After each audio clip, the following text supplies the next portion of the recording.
It is June 3rd, 2025, and there are reports of a haunted doll wreaking havoc across the country. And in other news, a doomsday fish has emerged from the depths of the ocean. This is Inverted World Live.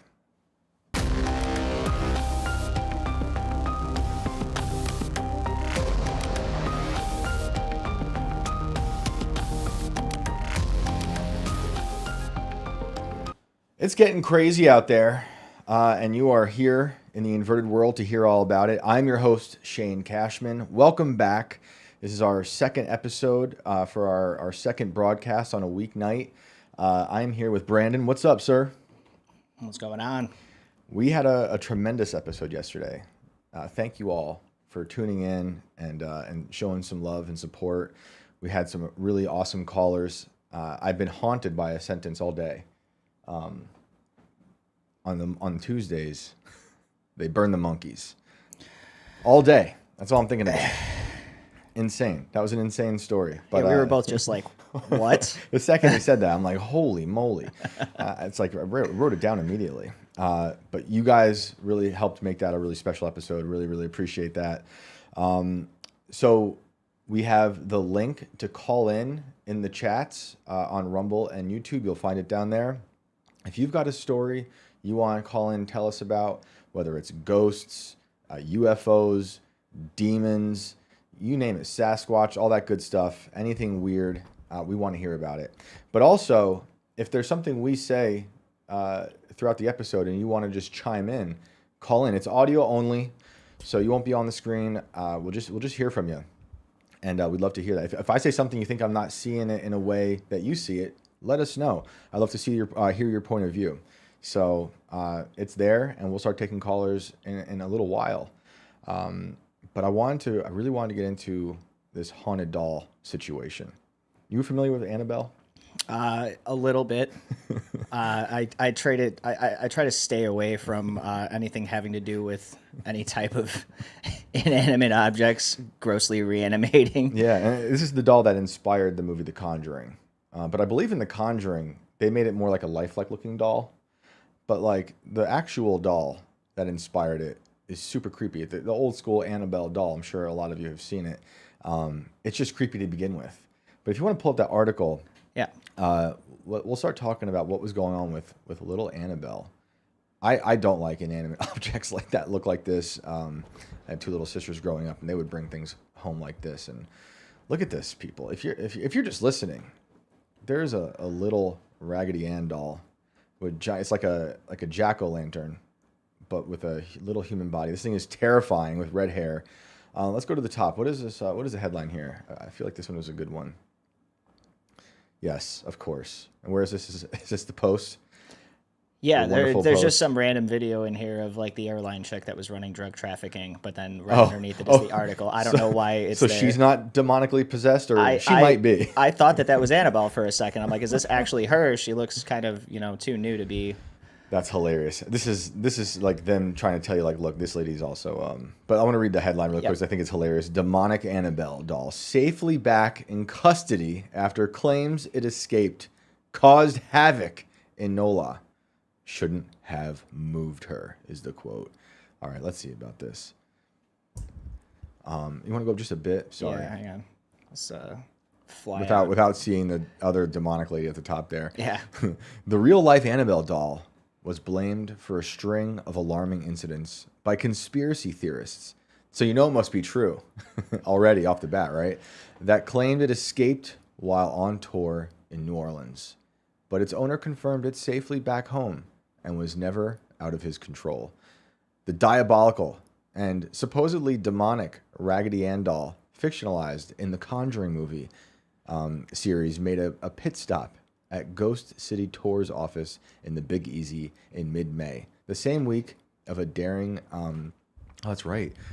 prison breakout and a devastating fire at a former plantation nearby. Was that the one where like the 12 guys just ran out the front door? Was it 12? It was a bunch. Some crazy amount of guys escaped. If it's the one I'm thinking about, they like had to warn the little community, like, hey, these people are insane. Lock your doors. But I like that they're now like all these bad things happening in the area. it might be this doll's fault. You know, there's other articles connecting it to like fires breaking out. It's like it's got to be Annabelle. The timing, it says, led to speculation that the doll was behind the chaos. What does it say on this doll thing here? Like, what is it? It says, "Warning: positively do not open." And she's just like seated in a box. Oh man! But she's safely back behind lock and key at the Warren Occult Museum in Monroe, Connecticut. Owner Tony Spara told the Post. So yeah, there were reports. I don't know if you guys saw this, that it was missing, and there were people saying it was like just wreaking havoc across the country. All these bad things, whether it was weather problems, these prison breakouts. It must have been Annabelle's fault. We should go into the backstory of Annabelle's. I love this old video of that man in the museum. Yeah. Let's listen to this guy tell this story about Annabelle. I love people like this because whenever I hear people like this talk, it's like I love thinking about because he's like a tour guide in a weird museum. How many times you have to tell this exact story? So let's hear from them. The Raggedy Ann doll. Yes, that's probably the worst thing we have in this whole museum. That Raggedy Ann doll was given to a nurse in 1970 by her mother as a Christmas present. But as most girls do, even 28 years old, she would take the doll to bed with her, wrap her arm around and go to sleep. I'd do the same thing with a pillow. But then she started taking it to the breakfast nook, where the arms one morning went onto the table. Not the breakfast nook. Now, she lived with another nurse, and they shared the expenses of the apartment, which was 4 blocks away from Hartford Hospital. Right. At that point, they told the girls about the incident, and one said, "I know a medium." So they held a seance that night. That was the beginning of many seances with this doll. They would come home at night, and the woman had told them, the medium, that Just there was a for those who spirit are of a listening, we are looking at the doll in a glass case. There's a sign above it that says, "Danger! Do not touch anything." And then the positively do not open sign is posted right below it. Yep. And the man speaking, who's like the tour guide here, looks like a failed funeral home director. Like yeah. This is a great job for him. He looks like, he reminds me of Paul Bearer a little bit. That and cross with Alfred Hitchcock. For sure. That's a great cross. All right, let's hear what else he has to say. 6-year-old child in the doll by the name of Annabelle, who had been killed outside of their apartment house in an automobile accident. Well, there was such a child, but God does not allow a child's spirit to go into a doll. This was a devil, a demon inside the doll, which was impersonating the spirit of a child. Well, they treated it like it was a child. They got extra clothing, and they got different types of bracelets and things for it, just treating it like a little girl. They would take it for rides. But then they started to become frightened when things were happening in the house, sounds, knockings, rappings, whispering. And they said, "Oh, Annabelle must want another seance."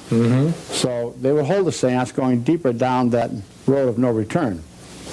Then they would take the doll and put it on the bedroom, in the bed, and they'd leave it there. They'd come home after midnight, the 2 girls, open up the door, and this doll would be standing there waiting for them. Now that doll can't stand. You can see it has very flimsy legs, but I've seen it stand. Now these are all the diabolical manifestations that we... How does he just say nonchalantly? Yeah. But I've seen it stand. And how did the reporter not be like, "Wait a minute, can you tell me about that"? Are you talking about physically you walked in the room and it was standing, or did you physically watch this thing bring itself to its feet? Right. The Chucky movies did freak me out as a kid. Yeah. So I'd imagine that would be what's going on here. This is even creepier. But like, I'd like to hear more details from this gentleman. Let's get it. to look for. Well, as time went on, one of the fiancés of one of the girls said, "Get rid of the doll, burn it, throw it away." He wanted to get rid of that doll. He fell asleep one Saturday afternoon. And the doll was put right across from him on a couch. And the girls were fooling around saying, "Well, now, Annabelle, you help us to clean up," just like it was a little kid. Yeah. All of a sudden, he woke up with a start. He was sweating. He said, "My God," he said, "what a nightmare I just had. I dreamt that Annabelle there was strangling me, and he had marks on his throat. Was it psychosomatic?" Well, We don't pause it real quick again before we continue. Imagine being the guy being strangled by a little doll. Like, how did he? Do you think he came right out and be like, "Look, this doll just jumped on me. She's slashing me with her soft little doll hands. Dude, I mean, he just said that he had marks on his neck and then followed it with, was it psychosomatic? Right. And it's like, well, I don't know. Was he the only one seeing the marks on his neck? Right. Yeah, I don't know about this story. About Annabelle. She's creepy, but I don't know about this story, mister. Yep. But let's continue, because he tells a good story. Walks over to the doll, he picks it up and looks at it and throws it right across the room. You're nothing but a rag doll, you couldn't hurt anyone. With that, 7 slashes appeared on his body, 4 in the chest and 3 on the stomach. The blood came right through his shirt. Wow. Now they were all frightened. Things were flying around the room. They called the High Episcopal Canon in Hartford. He called Father Richard Nolan. Father Nolan called us.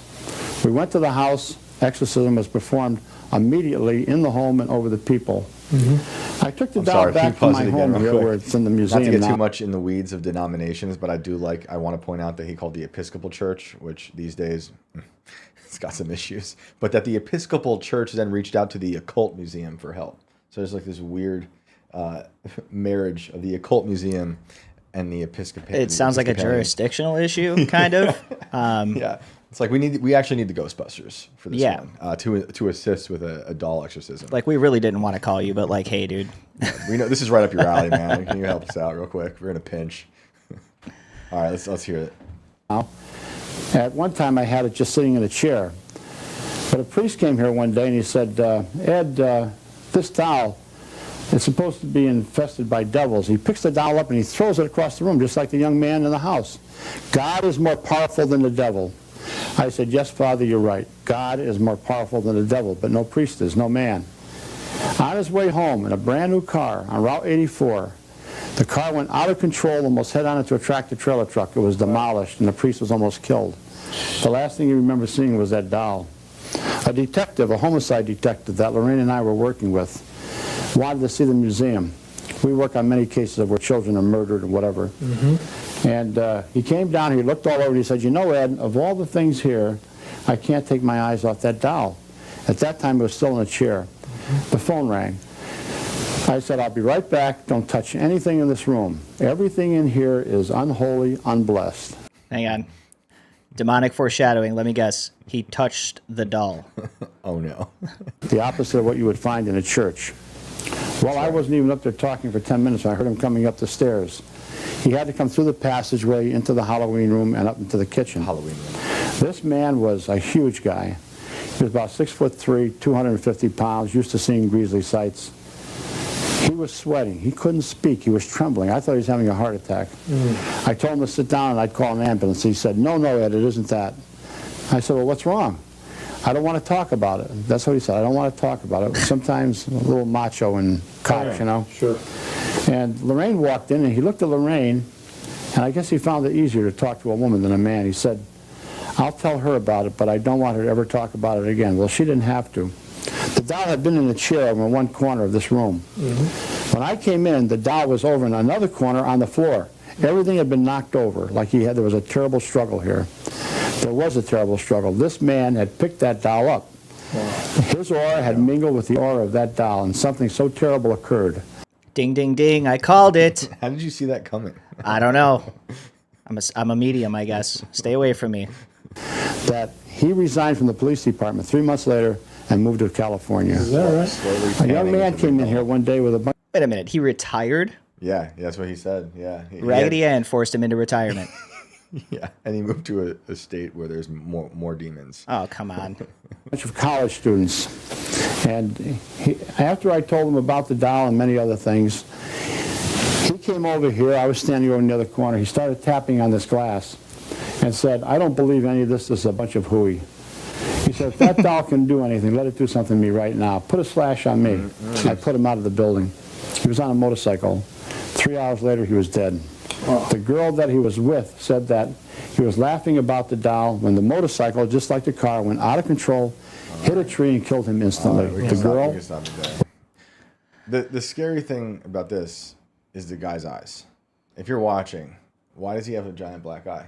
I think he's got 2 of them. They're both black, aren't they? Yeah, he looks like a raccoon. It looks like he hasn't slept in like 15 years. Or did the doll do it?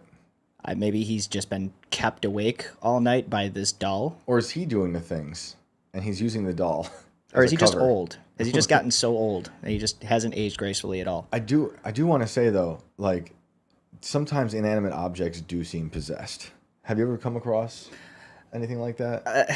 I mean, when my great grandmother died, we got this little plastic Cubs hat from her, and we had it sitting on top of a old school tube TV, and the TV at the top was pretty wide. I want to say it was at least like 7-8 inches across the top because it was fat TVs back in the day, And this hat was no bigger than like this, just a little tiny like Sunday ice cream hat, Yep. and we would come home, no fans, no nothing on, door closed, open the room up, and the hat was always laying on the floor.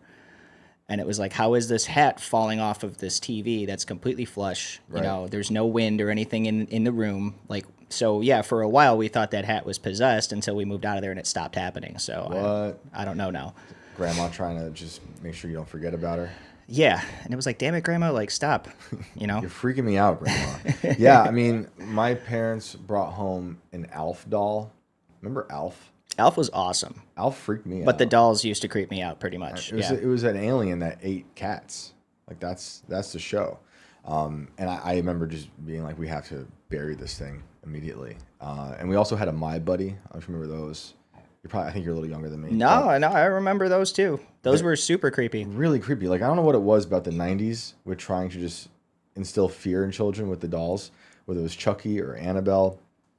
But the overall thing of this is just I'm so interested in the economy of fear because it's like this. They're just selling something. This guy's narrative is very manufactured, but I do think crazy things do happen. Like I went to this one really old house once to write a story, and I was walking through with this guy who claimed to like talk to ghosts, and there was an old Victorian doll in this one room on a like a old sofa, and he stopped and he goes, "That doll is demonic." And I looked at it, I'm like, I don't know about that, but it's a creepy looking doll. It was from the 18th century, I think, and it was used with it was a China doll, and it was used by a traveling salesman who would go around and he would dress the doll in the clothes that he was trying to sell to women. It was creepy. That's pretty creepy. Yeah. I mean, just that alone is creepy. But he was like obsessed with how weird this doll was, and he did some weird like pendulum thing to prove to me that it was possessed. But I could see his hand moving when he was telling me, see how the pendulum is swinging. I'm like, your hand is doing this. But I spent a lot of time in that area, and I would hear from multiple different people that doll was possessed. And one person told me about this time there was like a bunch of like a field trip that went to this. It's like a historical museum, and kids witnessed the doll, kind of like what he was saying, fly across the room from the chair or the sofa across the room. I'm like, okay, who knows? Maybe it was just a freak accident. Maybe there was a strong draft. And I went back to that town to finish up some other stuff that I was writing, and I wound up speaking to one of the young women who was like around my age at the time, but she was on that field trip when that happened. So I was talking to her about the houses and all the hauntings people were telling me about. And she was like, I was in that house and I saw the doll fly around. I'm like, I don't know. You ever hear the like the stone tape theory? Mm-mm. It's like the idea that when there's like a violent death or just like a traumatic death, that the energy could be sealed into a location. For the stone tape theory, I believe it's an inanimate object. Like it could be a house, it could be a doorknob, a chair, a doll, and people believe that's a thing. Yeah, I don't know if I believe in that, but sometimes I wonder if people can like psych themselves out to believe that can happen. Like when you go to a battlefield, and Antietam's not too far from here, and a lot of people died there. It's impossible to go to a place like that and not kind of feel the presence of all the death. So I'm like, maybe sometimes people just transmit these feelings onto these things. And a place like that, the occult museum with that doll, I think it attracts a certain type of crowd that wants to like believe in that thing. Oh, absolutely. So Annabelle, I guess from other articles I was reading, there's a lot of sensationalized headlines saying it had disappeared and was running around, and people were saying, it was starting fires and, getting these prisoners to break out. But the story, according to the owners, and it wasn't in that article, was that they always had it and it was fine. And then you come to find out there's a new Conjuring movie coming out in like August or September. So I'm like, is this just a PR? Just like PR how they stunt? did with Smile when they would just have like 4 or 5 creepy people go to the basketball game, and at halftime the camera would just go around and you Right. just see people like. Right. Is that all this is? just a PR stunt? I don't know, man. I don't know. I whatever it is, that doll is creepy to me, and I don't trust it. No, I got you. Nothing about that I trust. I would probably kick it, but everything I'm seeing in this video is telling you not to. So, But dolls have been in the news lately. I don't know if you've been paying attention to doll news. As I was looking into Annabelle, I saw other recent doll news. Do you have that article about the Brazilian baby dolls? Brazilian Or baby maybe dolls. it might just be an article. Yeah, the lifelike, This- hyper-realistic baby dolls. Yeah. I do have These that. are also terrifying to me. And there's a lot of women who are, for various reasons, raising these children. I mean, that is just a lifelike looking doll. That is creepy. That is so creepy. So these are. Let me see if I can. This font is so small for my I might be able to old blow man this up eyes. a little bit. Videos For you. featuring emotional moments with hyper-realistic baby dolls have sparked both online fascination and political debate in Brazil, with lawmakers even bringing the lifelike dolls into legislatures. Influencers have staged situations such as birth simulations and strolls in shopping malls with the handcrafted baby figures known as reborn dolls, creating videos that have gone viral. So in Rio de Janeiro, the city council has passed a bill honoring those who make the lifelike dolls, pending the mayor's signature. Meanwhile, legislators elsewhere across the country have debated fines for those seeking medical help for such dolls, following a video allegedly showing a woman taking one to a hospital. They want to find these people for this? They want to fine them for bringing the doll to a hospital. Look to at be this treated. photo. Dude, is this not creepy? Is this not creepy? She's got 4 of them in an actual incubator, Yep. but it doesn't look like it's on, because that would just be crazy. I But mean, it might. Who knows? And she's bathing that one. yeah, Johnson & Johnson, full on. Dude, why? So the argument some people I was saying is like some of these mothers are experiencing extreme trauma from the loss of a child. So I don't know. I don't think I could be with someone doing this. Like I was talking yesterday about Pet Cemetery, when you try to bring something back and it's not quite, obviously this is not quite right, but in Pet Cemetery they raise the kid right and it comes back and something's wrong. Like this is super Which, creepy. if it's like Chucky, these things are the conduit, right? Right. Because the Chucky doll was the conduit.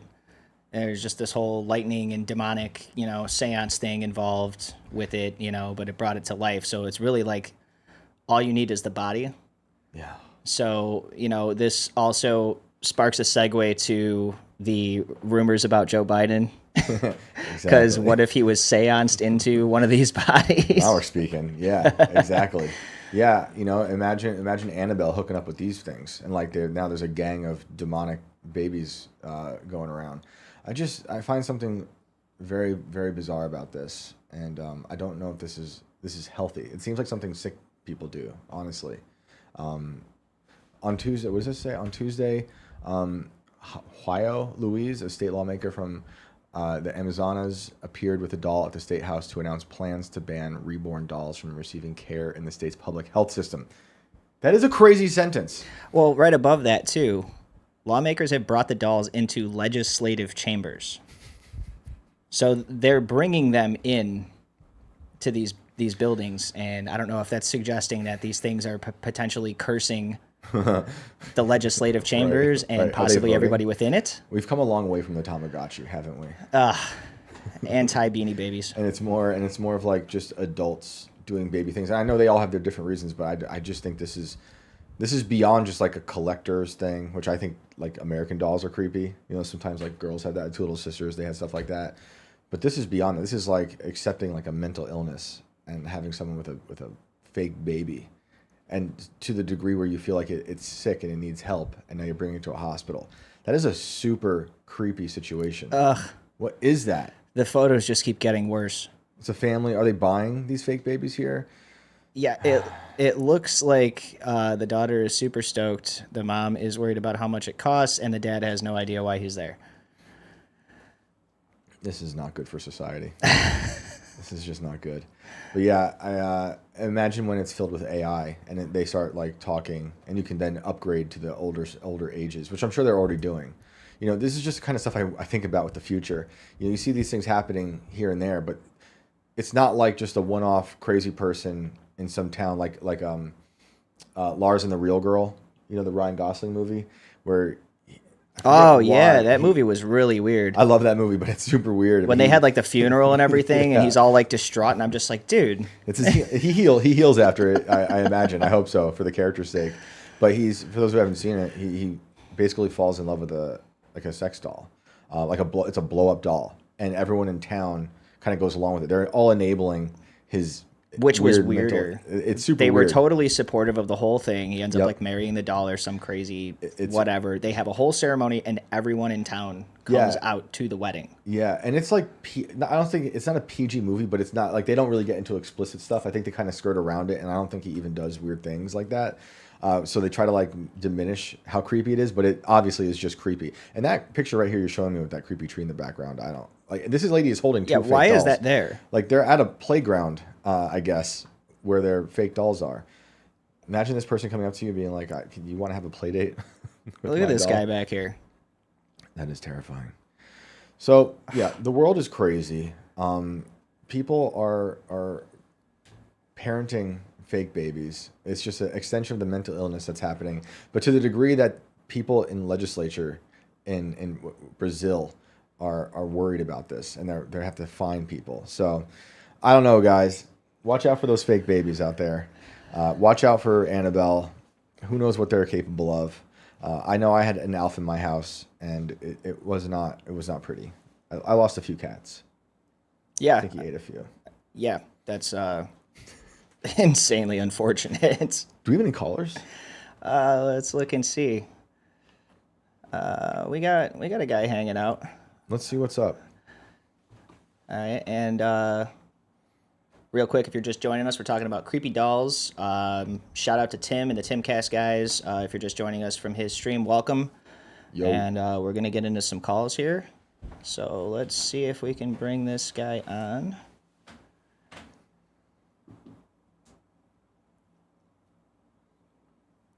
Hello. It's just Annabelle. I hope She not. didn't like that I was making fun of it. All right. Hello. Hey, how you doing? Hey, it's unfortunate I'm the first one to be chosen. Oh no, you're the golden ticket winner. Yeah, I am. So I'm sorry, I just barely started watching your show, and it caught my interest how you discuss these ghost stories and government kind of conspiracies and stuff. And I thought, man, I need to get my chance to get on there and talk about stuff that I've seen. Awesome. Yeah. Well, we'd love to Now hear is it. that time, brother. Oh, thank you. So, I'm a truck driver. All right. And for people that don't know, truck drivers tend to see things. Yes, they see do. things that you thought you never see. We were before. Like, actually talking about this a couple of weeks ago. Like we wanted to get Yep. some of the truck drivers in Yep. here because they see a lot of stuff. So this is awesome. Yep. You were on the like the modern high seas. Right. It's amazing. But the thing is, though, that the things that I've seen was only when I first started driving. Now, I'm not over the road anymore. I'm more local driving, but over the road, it was just, when you're out at night, it gets real creepy, and you think your mind's playing tricks on you, but you just don't know. So one of the things I wanted to talk about, when I first started driving, I was driving in the southeast area. I think it's more like Georgia and stuff like that. And I can't remember what freeway I was driving down, but I was by myself. I finished training and all that stuff, and I was by myself, and I was driving down this dark road. And just as I'm driving down, I kind of see this like hazy figure. And I drive closer and closer. I'm driving like around 35 miles an hour. And I drive by it. And it was just this weird hooded figure almost. And I couldn't make heads or tails of it because you couldn't see its face. You could, all you see is just it's hooded, like almost like it's wearing like a hooded sweatshirt, but it's not that. I couldn't make it. It was like grayish almost, and I figured my mind was just playing tricks on me, but I just don't know. I couldn't tell because it was like based off of my history, like my family history.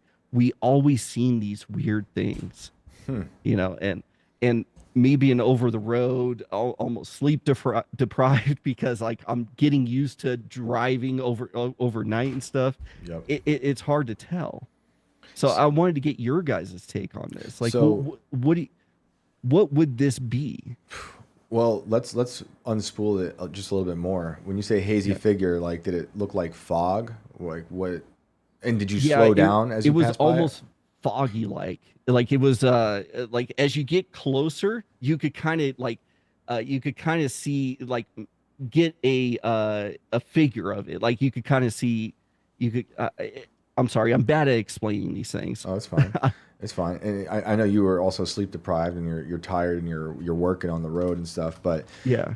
I mean, sometimes I'm like, okay, the skeptic in me is always, well, I'm tired. I'm just seeing things. I misinterpreted the fog that was crawling across the road at this insane hour that I'm driving. I used to drive a box truck for a long time. And I remember those early mornings, like super early mornings where I'm like super tired and everything just seems weirder than it is, obviously in the daylight. But also, you come across these things you just can't explain. And it's not just your mind playing tricks on you. You saw something. To add to that, you said your family has a history of this stuff? Yeah, it's weird. It's more like when we're waking up in the middle of the night, like we're kind of half asleep, we see these dark figures. Like me and my brother, we discussed this before. Like we would wake up and it's almost hovering over us, but there's other times we'll see it in the corner.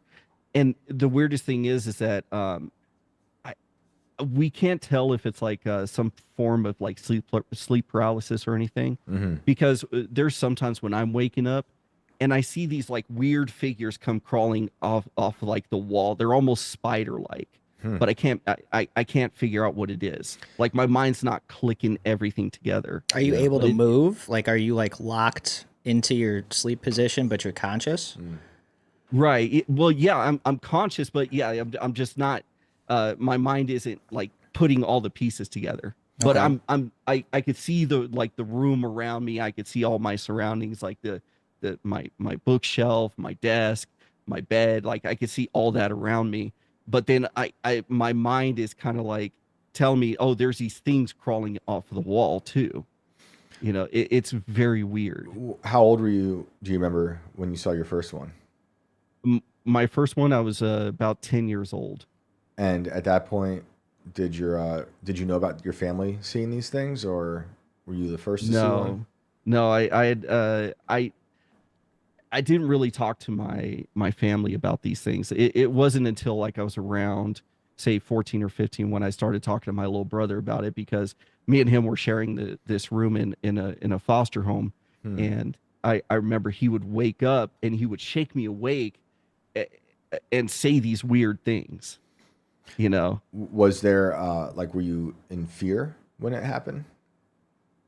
Sort of, because he would like startle me. It was more like that, Right, of course. Because he would startle me awake, and then he would talk about like, we gotta go outside and get this jar or something like that. He would like, it wouldn't make any sense.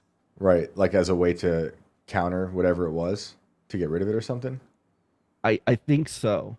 I That's think so, interesting. because I didn't understand it, but it wasn't until later on when he told me like, well, I'm seeing this guy in the corner, and I don't know who he is, and he'd tell me like he would see him for like 10 or 15 seconds, and then just gone. Did it have a hat? I don't know. Do you know about Hat Man? The one that I've seen had a hat. Okay. Have you heard about Hat Man? I have on the Y files. Yeah. Yeah. Like that's a figure that shows up a lot, and a lot with children. We've had a bunch of callers call in who've seen the Hat Man, which is like a tall, shadowy figure with like a wide brimmed hat, and it shows up. It seems to show up. People seem to see it the most when there's some sort of trauma involved. And if you don't mind, like getting into it just a little bit, like you say you were in a foster home. Like, was it a weird situation, bad situation? Were other kids there? Did they experience things that were like supernatural? No, the other kids in the foster home didn't experience anything supernatural, but there was there was a traumatizing experience. It wasn't. I mean, I wouldn't say like a death in the family, but it was more. So, me and my little brother, we got pulled out from our parents' house, right? And there was a point where like we were separated, but it was only for like a few months. Okay. And then me and my little brother, we came back together in this one foster home. It was a very caring foster home too. Oh, that's Like good. yeah, it was very good. They're Christian and everything. We loved them. Great. But there was a point where they couldn't take care of us anymore. Like they just, I don't know if they lost their jobs or I don't know what happened, but they just explained that they couldn't have us anymore, and it turned into this whole big, like, we all broke down crying basically. Yeah. You know. Oh yeah, I know about that. My wife grew up in an orphanage, so and it was a crazy place that had a lot of weird supernatural things going on, and that's why I was asking about the foster home stuff, just because I Yeah. know like kids I think are always more susceptible to like the weirder stuff because the veil is thin and they haven't been like flattened by society yet. And the imaginations are a little more like pure. So sometimes it's your imagination interpreting your own things going on in your mind. And other times you might be seeing stuff that just others don't see, which is the case with my wife and certain things that she had experienced growing up. So like all those things come together and you start to see maybe like beyond just normal reality, and or things like the Hat Man find children who are in these weird situations and they're vulnerable and they appear before them.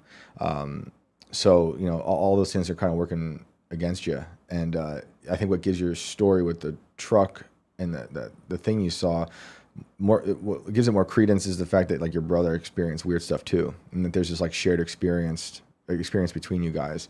I've definitely seen things on the roads too, having grown up in the middle of the woods. You just see things and you're like, is that just my imagination running away or something out there?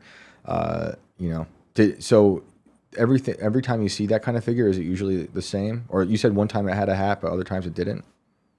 Well, I only experienced it the one time. Okay. With this figure with the hat. I never asked my brother like exactly what like to explain the figure. He just said that he saw a man in the corner just watching us. Me and him both together. It I can't really explain it. But I think what my brother went through was more traumatizing to him because he was more closer to this foster family than I was. Right. We were all close, obviously, but it's just this hit him harder. Yeah. So I think he ended up.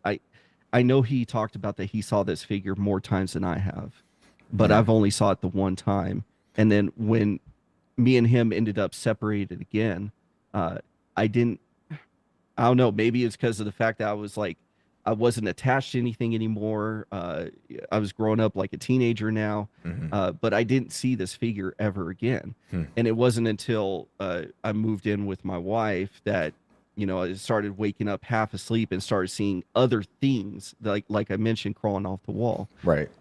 Like the But spider I thing. got it. I should talk to my brother again. Like, hey, what's up with these? Like, are you still seeing this figure? Yeah, yeah. Because I know a lot of people don't want to talk about it. Sometimes it's like some of these weird things happen at night. You're like, I just want to leave that in last Yeah. night. I don't want to talk about it.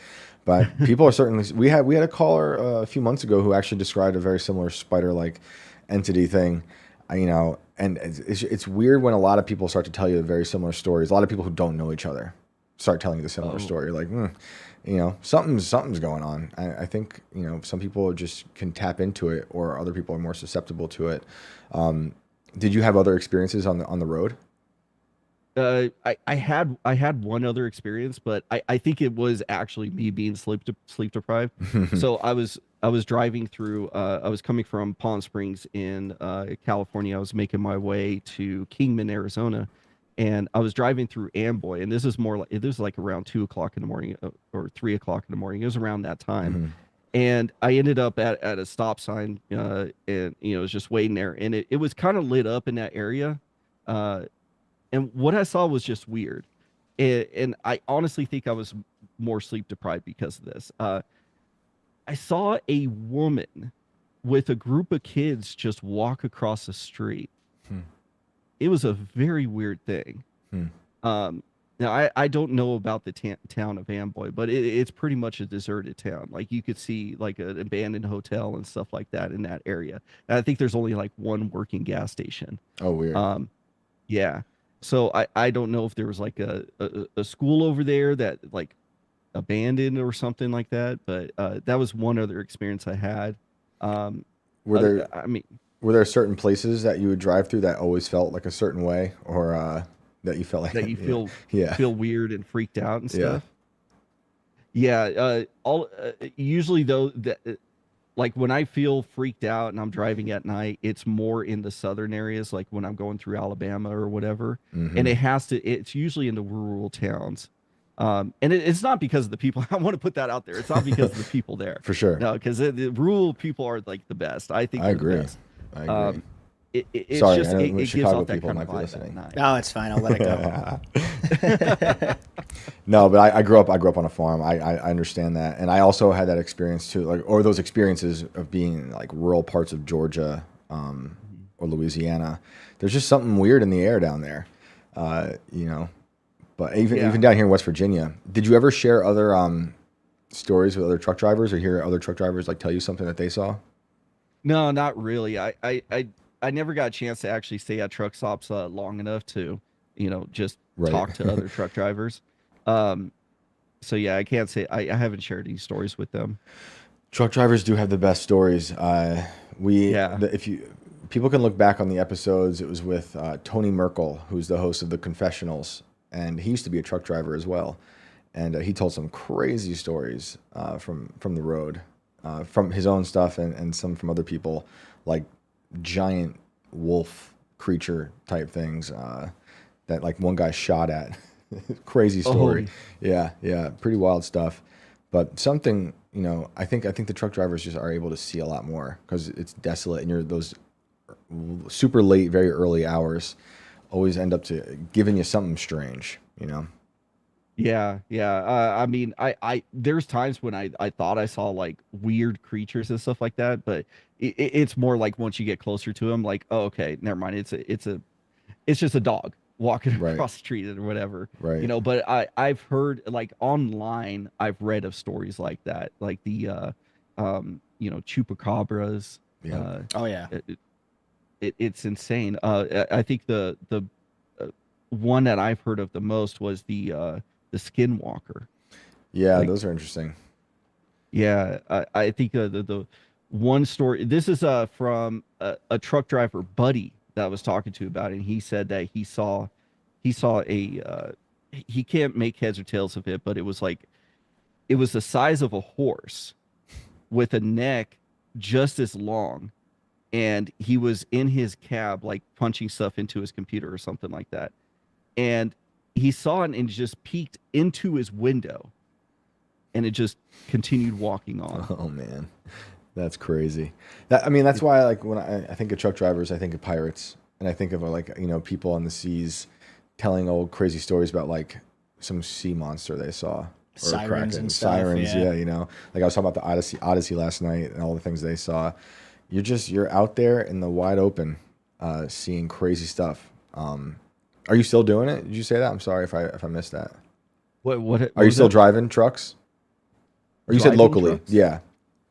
Yeah, I drive trucks. You're still doing that locally, yeah. But lately, yeah, right now I'm local, but I used to be over the road. The big rigs with the 53-foot trailers. But haven't seen anything lately. You've been in the clear. No, because I drive during the daytime now, so I don't really see anything. It's much easier. Just see the crazy people out there.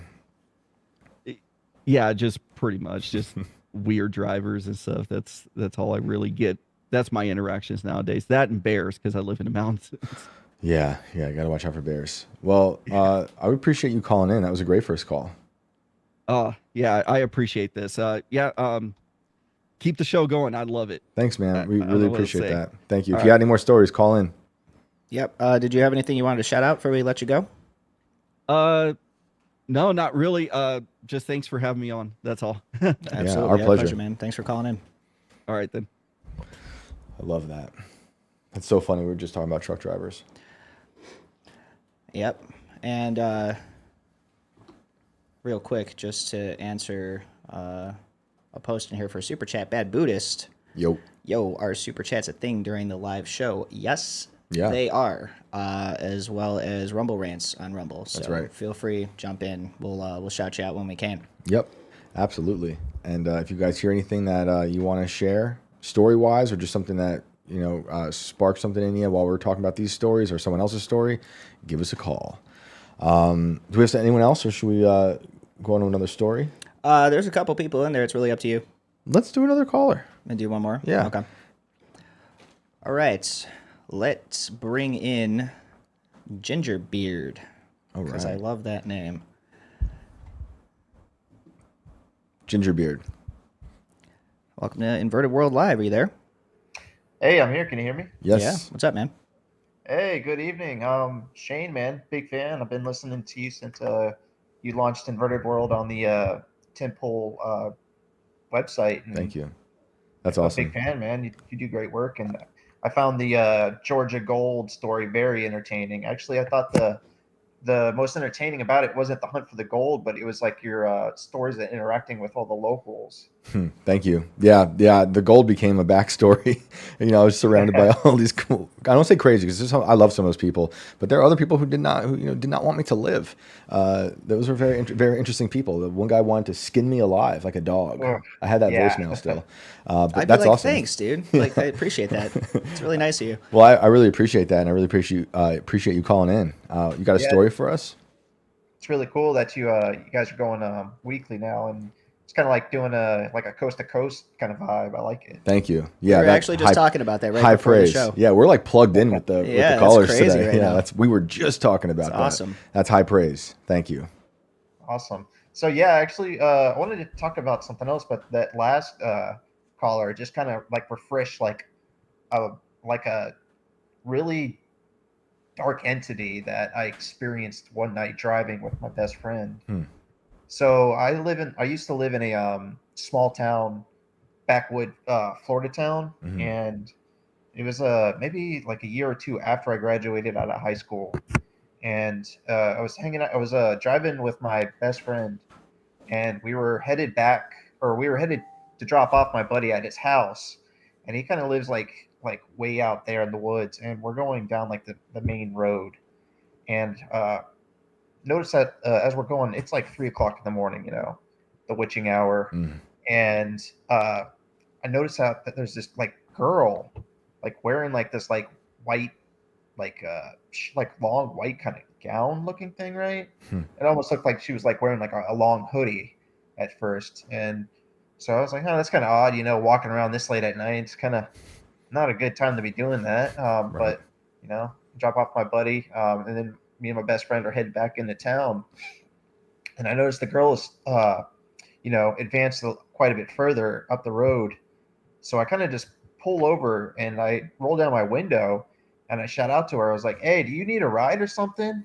And she turns over to me and my buddy and just opens her mouth and just like makes this gurgling, like blood curdling, like Oh, wow. I was like, it was so fucking terrifying, dude.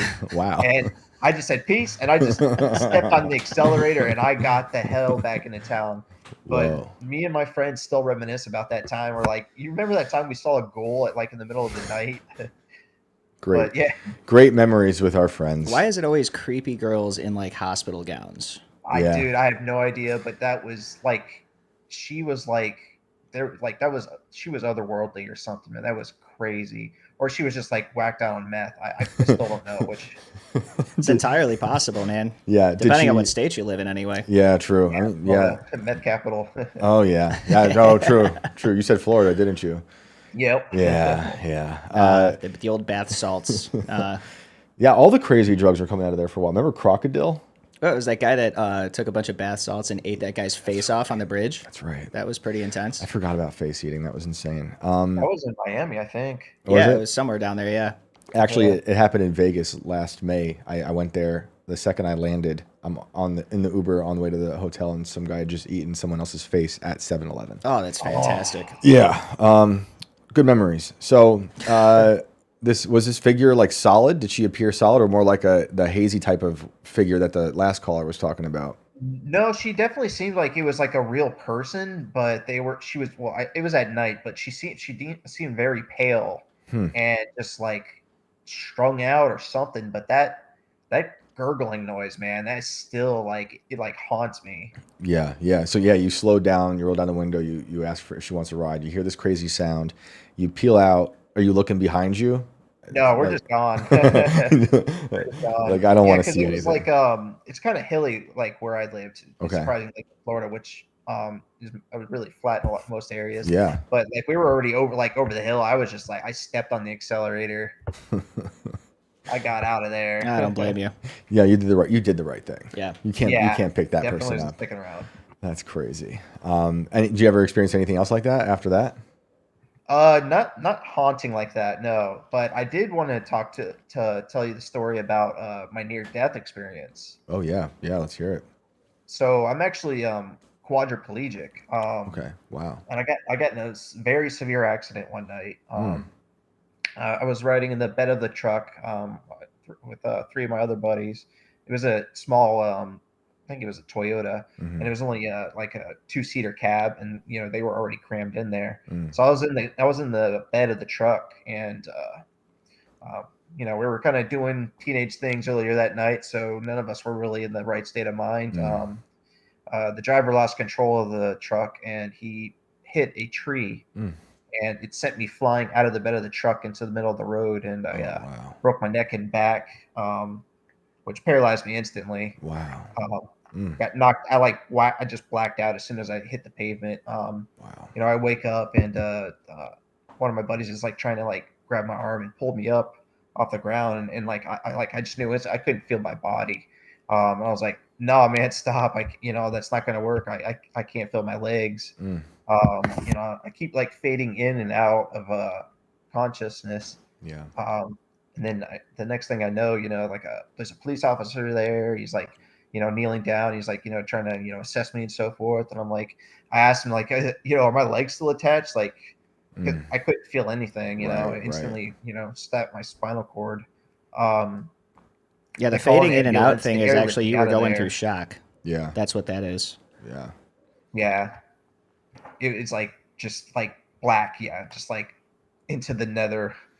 So I get they airlift me out there to get me to like the nearest trauma center.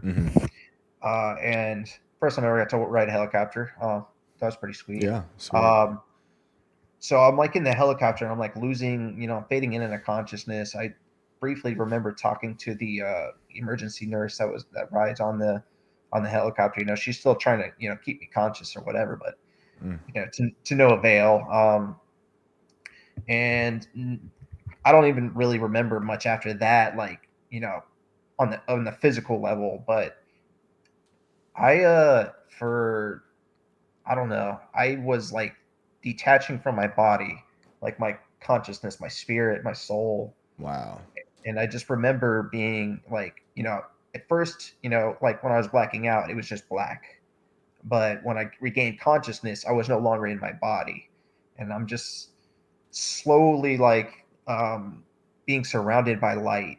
And then it's almost like people say, it's like a tunnel, like the light surrounds you, and then it kind of starts spinning. And as it's spinning, I start hearing like this it's like almost like a pulsing wall, and it's just like this like crazy sound that's like penetrating like every like every being of of my soul. Wow. And it's not scary at all. It was very you say warm, but you don't have feeling at that point. And I don't mean just because of the Right. spinal cord injury, but because of like it's almost like something just instantly clicked with me, like, oh, this is God. Right. Like it was a this is calm. It was something a calming. beyond A me. calming situation. Yes, it was Wow. not scary at all. There was nothing to be scared of in that situation. Like I was just instantly, filled with peace. And there was no words, but I was like I had this like feeling that, like you can keep going down this tunnel or you can go back. Whoa. And I made the decision to go back. And as I as I start getting in and returning, back to conscious, like, it's like several weeks afterwards, because they had me in a medical induced coma.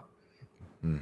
But there was a couple times when I would wake up and they would put like some really heavy drugs into you to knock you back out. Yeah. And I'm back to earth at this point, but I still feel detached from my body. And I remember I still have these vivid memories of me being like my body's laying in the ER, but like I'm wandering around, like I'm slithering like a snake. Like Whoa. I'm the shadow of a snake and I'm slithering around all the different like hospital rooms. I'm slithering like underneath the nurses walking around, underneath their desks, like just Wow. going around the hospital. Are you are is the whole are you the whole time at that point of view, like from the ground, or are you shifting up and down? No, it's entirely from the perspective of being on the ground, like I'm a Wow. shadow. Wow. That's Yeah, and wild. I don't still don't understand why that I was experiencing that. It could just be the drugs, but it was very weird because I was hearing the conversations that the people were saying, as I would move into other different rooms, and the nurses talking to the doctors and the different staff and so forth. So it was if I was like whacked out on just because of whacked out on the drugs, it was very odd that I was able to like perceive these like different conversations and see like form like these like memories that, like, I don't know, it's kind of hard to explain. But Yeah, that's wild. eventually got to the point where I was like I was awake. I was back. They had taken me out of the coma. Mhm. They weren't putting me on any more drugs. Not even for the like pain, because at that point there really isn't that much pain anymore. Right. And strangely enough, from all the crazy trauma that happened that night, I was very at peace with everything. And I always had like family that would stay in the room with me, and a lot of the times it would be my grandma. Mm. And my grandma is like huge inspiration in my life, and she's always been there for us. She was kind of there as like my mom for a lot of my childhood. Mhm. Very spiritual person, very heavily Christian. And she would stay with me like most of the time there. And she still brings this up all the time too. And she how I was in that hospital for about 3 to 4 months, Mm. and the nursing staff would come in, all the like if they were just on break or if they were having a hard time, they would just come in and they just like would talk to me, like. And that wasn't like a normal thing. Like they were almost like they were like they needed somewhere to vent, but so they felt like they could come to me to like vent their frustrations. Wow. Yeah. That's wild. Yeah, they were picking up on whatever that calmness was that maybe you experienced. Yeah, Were that's you kind of what my grandma was saying too. Like maybe like they like felt like there was like you're like some kind of median almost. right? Like I love grandmas. Shout out to yeah. grandmas. They're the best. Um, were you religious before the accident? Like, did you have a sense of God, or did it change after? So I was I grew up Protestant. I'd go, like, my grandma would take us to church, and she would Mhm. always teach us about Christ and so forth. And when I get to high school, then you become a cringy little atheist for a long time. And Yep. you know after high school, really religion just was like in the complete back of my mind. I was just so like lost and uh unfocused and didn't know directionless. I wasn't sure what I was going to do with my life, and Mhm. that's why I was doing like stupid things like getting drunk, underage drinking, and then getting in car accident. Yeah. And then after that, it like my perspective really changed on everything, and I'm definitely a true believer nowadays. And um, yeah, that experience really like not only like changed my life, but changed my like whole family's life. And Yeah. Yeah. It's profound in so many ways. yes, Just out of curiosity, brother, did you? And I'm probably asking for a lot of other people that are curious too. Did you recover from these injuries? So I've actually regained like a lot of like movement in my like upper body. Like, so I didn't like, when you think of quadriplegic, you think you're just like you're like a head essentially. But usually with quadriplegics, it's like you lose like a lot of movement in your hands. Like I can't use my hands, but I had a lot of shoulder movement, and I've been over the years I've gained a lot of tricep strength, bicep strength, shoulder control, core control. But it's the way the injuries happen. It's like your spinal cord nerves don't regenerate, Right. so they do, but it's at such a slow rate that it's never going to like heal on its own. So, but they're making a lot of breakthroughs in regenerative medicines and so forth. So, Yeah. um, I mean, you might have heard me talk before about my thoughts on the Neuralink and what it's doing for paraplegics and other, things and other, blind people. And like, it's those short-term benefits that I think are so beautiful that like, how do you feel about those types of things? Do you have like, is that something you could do or would help you, that kind of situation? Or are there other avenues that would help you more? so the thing is with Neuralink is, I think that he's using like the guise of like healing, like the blind and like the spinal cord injuries and so forth. Hmm. I think he's kind of using that like as like a guise to just like move forward with experimenting with this. I Yeah. really don't have that much hope for Neuralink actually being the way to heal spinal cord injury. I think more of like a regenerative medicine, like stem cell research, or even just like they're working on like things like biological like bridges. So it just like it's like it's like a pathway for nerves to regrow over the injury. Oh, wow. I think medicines like that are a lot more viable than sticking computer chips in the base of your spinal cord and then Yeah. your brain. I think that's, I don't know. I It's think weird to there's me. a lot of drawbacks to that. I think the risks will probably outweigh those short term benefits that we're talking about. But when it comes to the Neuralink and like the paraplegics that he's working with, I think the end goal is to have some sort of suit that goes along with it that Hmm. the chip will help operate. Which So I don't think it's gonna. Paradromics on Monday actually announced that it implanted its first brain-computer interface into a human. Yeah. Yep. There's a few now. I think Neuralink has 3 people. The first one, he had a terrible accident. I think he dove into some water and got paralyzed hitting a rock.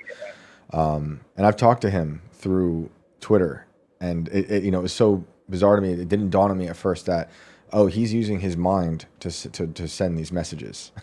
Like obviously, See, it's I kind of cool, but at the same time, I yep, don't like I like you were know. saying. Like I don't know about the. It's almost like it's like disconnecting almost.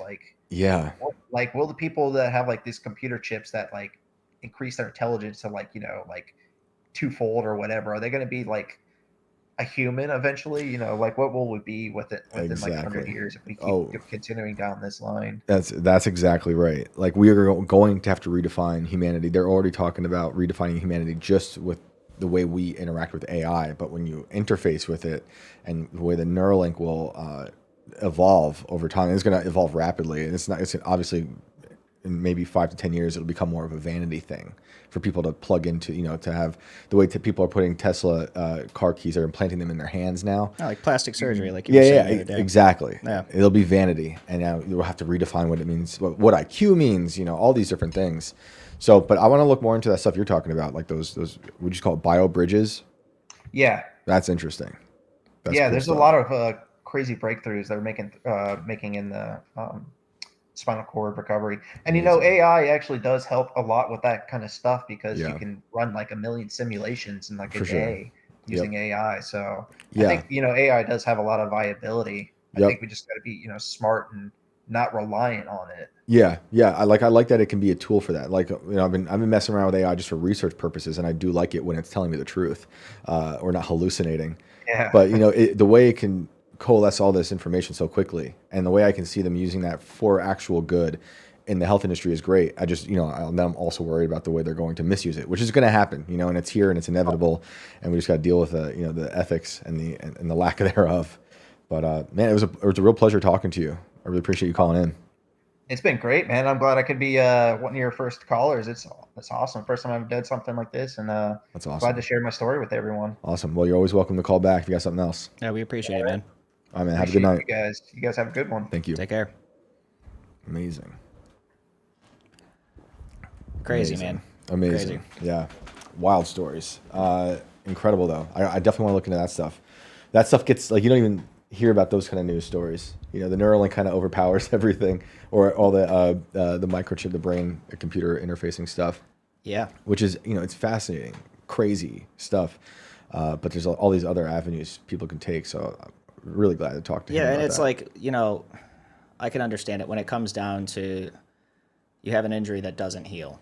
You know Yeah. what I'm saying? Mhm. Like stuff like that. Okay, cool. Because it's about skipping past the injury with this stuff. It's not. None of this stuff is designed to naturally heal you or make you better. It's to bring you past the point of injury and let you try to continue to live some kind of a normal life, even Right. though you physically can't. Right. Yeah, and that's the kind of innovation I love. Like, I constantly, people are like, oh, you just hate innovation. I'm like, I don't hate innovation.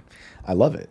I love the world. And I think people are amazing. We're always making cool stuff. But there's a lot of weird. But it's just crazy like things Clinton happening. said with cloning, Yeah, only dude. when properly used, right? Yeah, isn't that nuts? Don't cross that line. Yep. Man, Clone oh, everything man. else, but leave humans out of it. Man, oh man. I think they made a few Bidens in the 90s for sure. The more I was watching that, I did revisit that part of the video. I'm like, they must have made just a few Bidens, Before we go to another caller, you want to talk about some Doomsday fish? We could talk about Doomsday fish. All right, you want to pull up? I forget what I even sent you. The oarfish has been appearing, and I love it. The oarfish is always something that comes up, and people are like, "Uh-oh, it's here." That means it's the end times. But it always seems to show up. Lately, the past few years, the oarfish is always in the news, and the world is just still here. But now that it's here, look at this thing, Doomsday fish. So I'm going to run this video really quick because I just want to give you guys kind of like a scope of how big this thing is.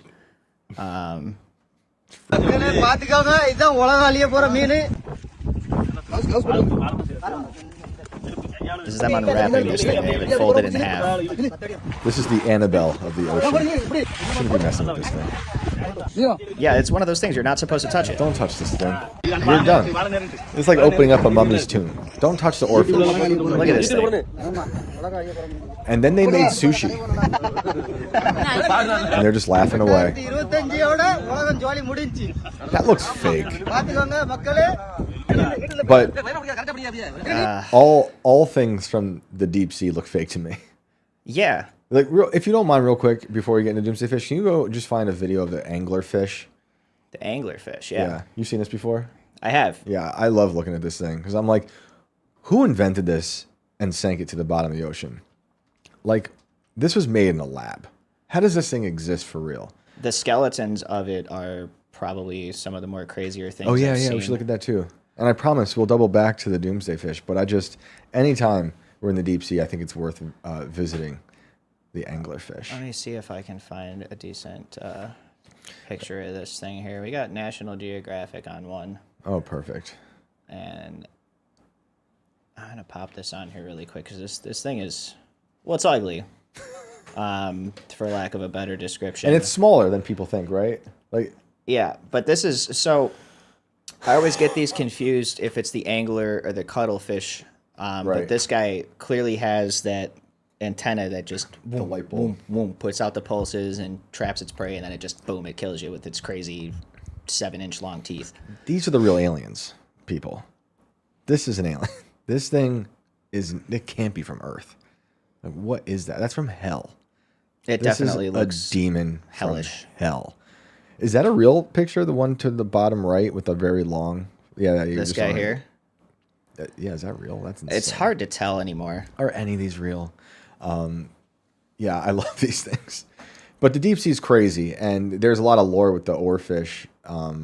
People say that, I think it's Japanese lore, when they see it emerge from the depths of the ocean, it's like a harbinger of doom. And then people are like, uh-oh, some like a prophecy of some apocalypse. But it's been the oarfish has been in the news a lot, and people have been saying it feels like the end times. You know what? They do have a point, but like something we've been saying a few times in the past few shows, the world is always ending. Like everyone always thinks they're the ones who are going to inherit the end of the world.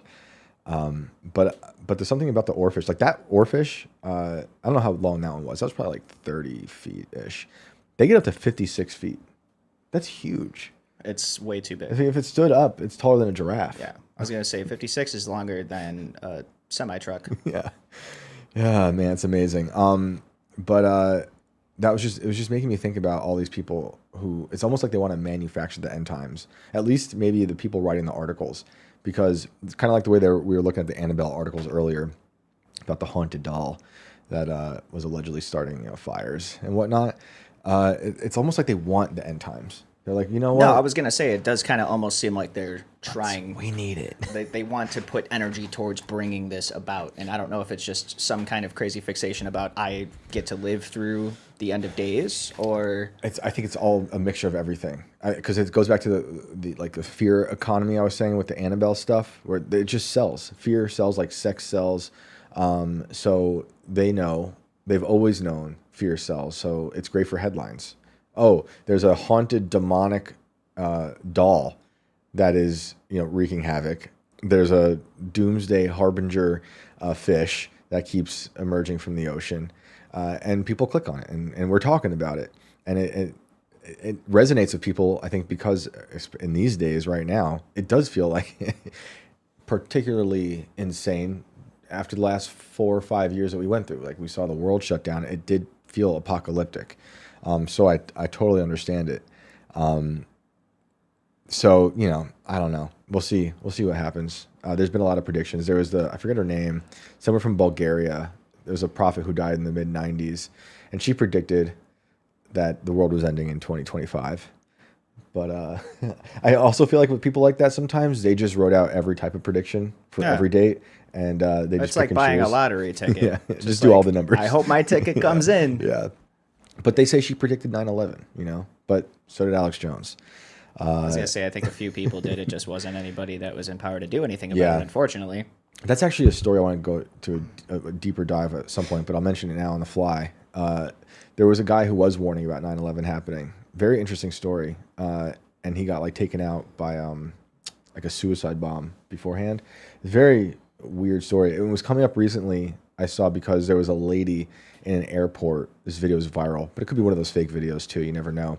But she was saying something was about to happen, and it was like such an ominous video. Like, okay, maybe it's fake, or maybe this lady really does know something. Kind of like the guy I was mentioning, who they took out. I think it was a bomb and a camera. But let's look at, if you want to pull up that thing I sent with the Doomsday predictions, because there's some good ones on there. Yeah, there's some real 10 real good failed ones. Doomsday predictions. Yep, so far. All right, yeah, let's because the economy of doom is so good, and we're like in the height of it again right now. It's like doom is so in right now. It's so hot.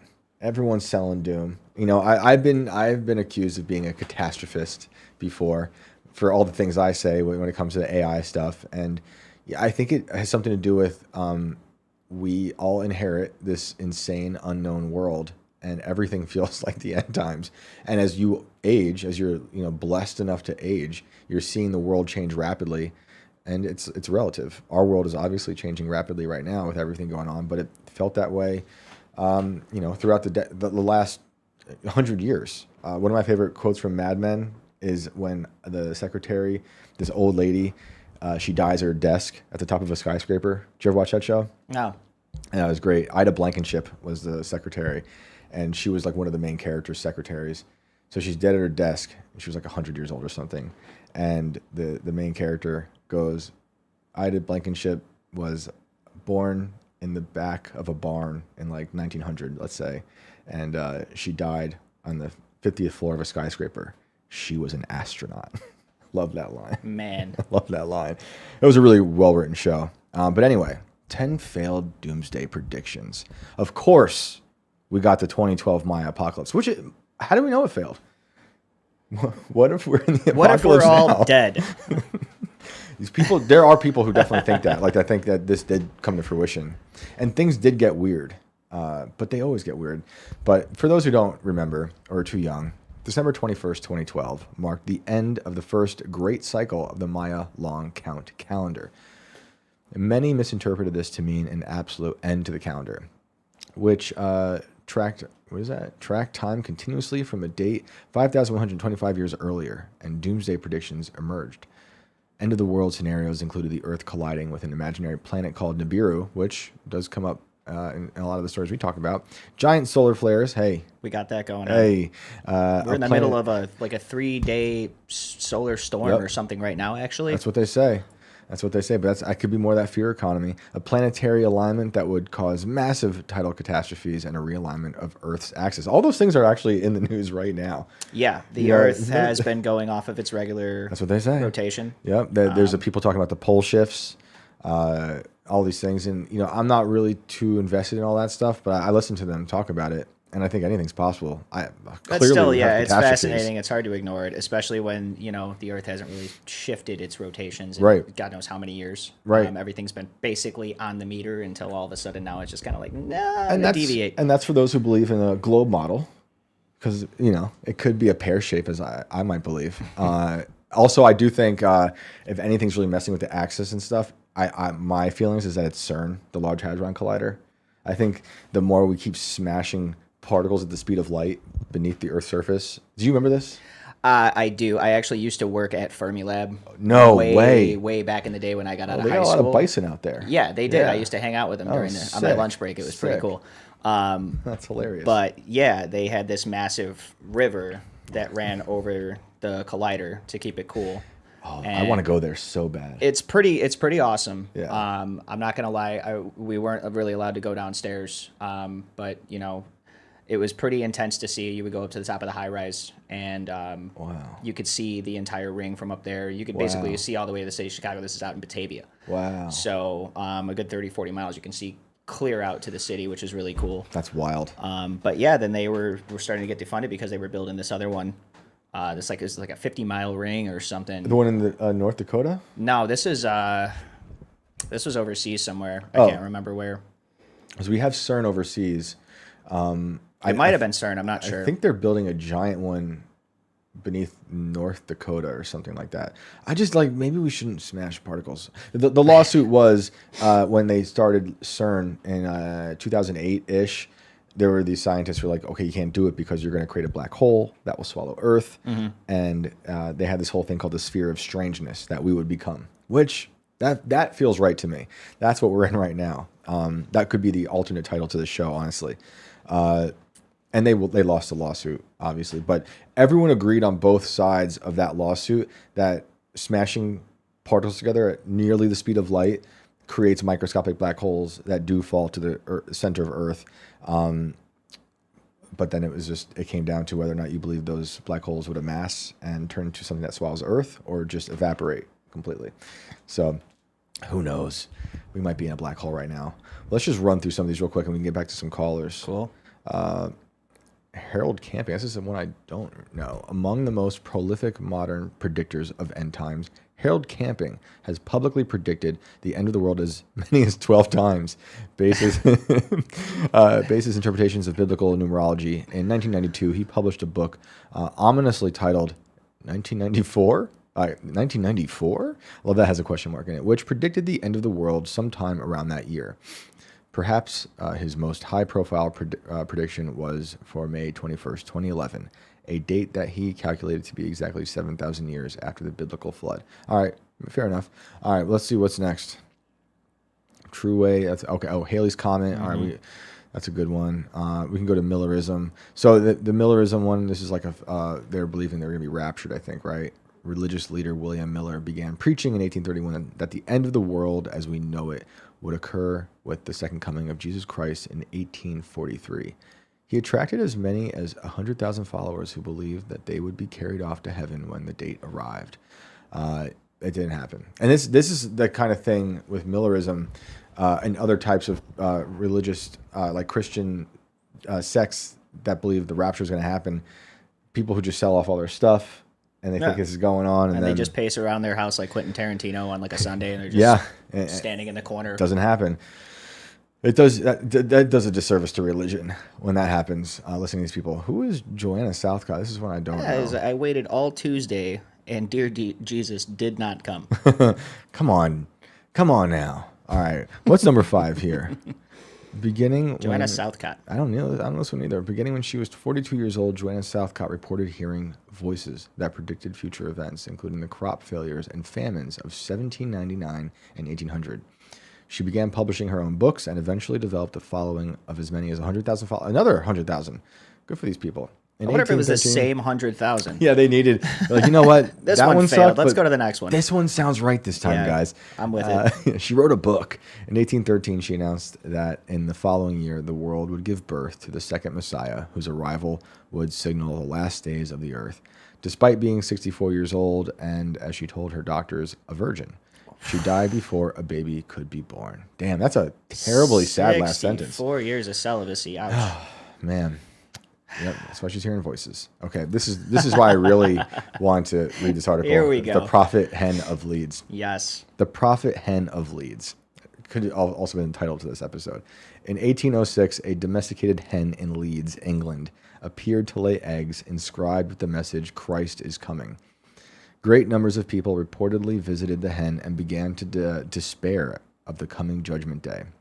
I just love, like, I hope there's paintings of that somewhere, of people despairing of the apocalypse over the hen, the Prophet Hen of Leeds. It was soon discovered, however, that the eggs were not in fact prophetic messages, but the work of their owner, who had been writing on the eggs in corrosive ink and reinserting them into the poor hen's body. That's a real dick move. Horrible. Just horrible. Yeah, that's awful. He should be fined like the Brazilian ladies with the fake babies. They should take him somewhere and shove eggs up him. There you is go. what they should do. That's an an eye for an eye, like, no. egg for an egg. Yeah, we're gonna write stuff on eggs and shove them up your ass. That's what's gonna happen to you, buddy. The Great Fire of London. Because the Bible calls 666 the number of the beast, many Christians in 17th century Europe feared the end of the world in the year 1666. The Great London Fire, which lasted from September 2nd to September 5th of that year, destroyed much of the city, including 87 parish churches and about 13,000 houses. Many saw it as a fulfillment of the end of the world prophecy. All right, let's just get through these last two then. I wanna get to Contained callers. entirely in London, though. Yeah. I mean, London, they had it coming. The Great Flood.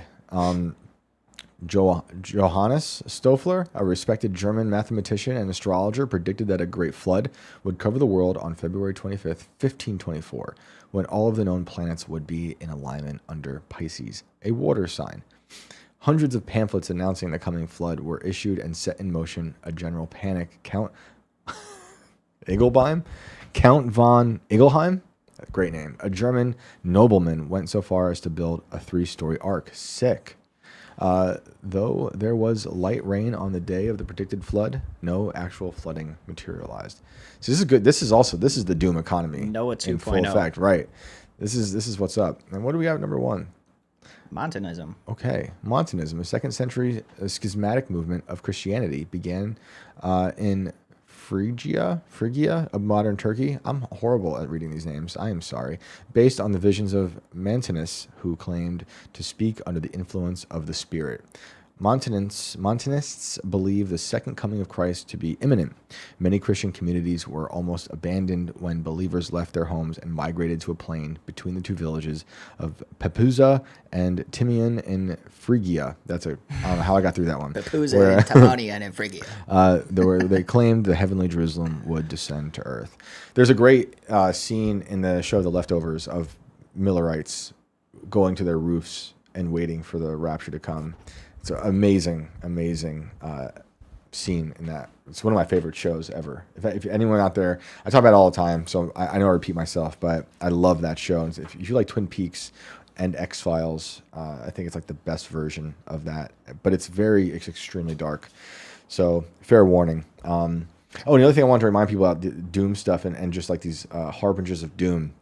There's a great one from the Civil War. That was from that book we were talking about earlier with the last caller. I came across the War Comet, and there was a comet that flew across America right before the Civil War started, and it was so close, they say, that it cast a shadow across the land. So like as the country is about to go to this crazy war, just imagine this giant shadow rolling across the land like a planchette on a Ouija board. It's crazy. We got a caller? Yeah, let's see who we got Sweet. here. We gotta get an oarfish in here. Imagine an oarfish. We're hanging on the wall. So we're gonna go to John here. John, you are on Inverted World Live. How you doing? I'm good. How are you? Fantastic. What's How you up, doing? John? What's up? Thanks for joining us. Oh, yeah, it's my pleasure. You guys were talking about the doom economy, and we got the oarfish. So I guess polar shift has been confirmed. Right. So, but I didn't really call to talk about that. But I mean, it's all predictive programming, and the way Hollywood works is, the enemy's always trying to get us to believe that we're in the end times.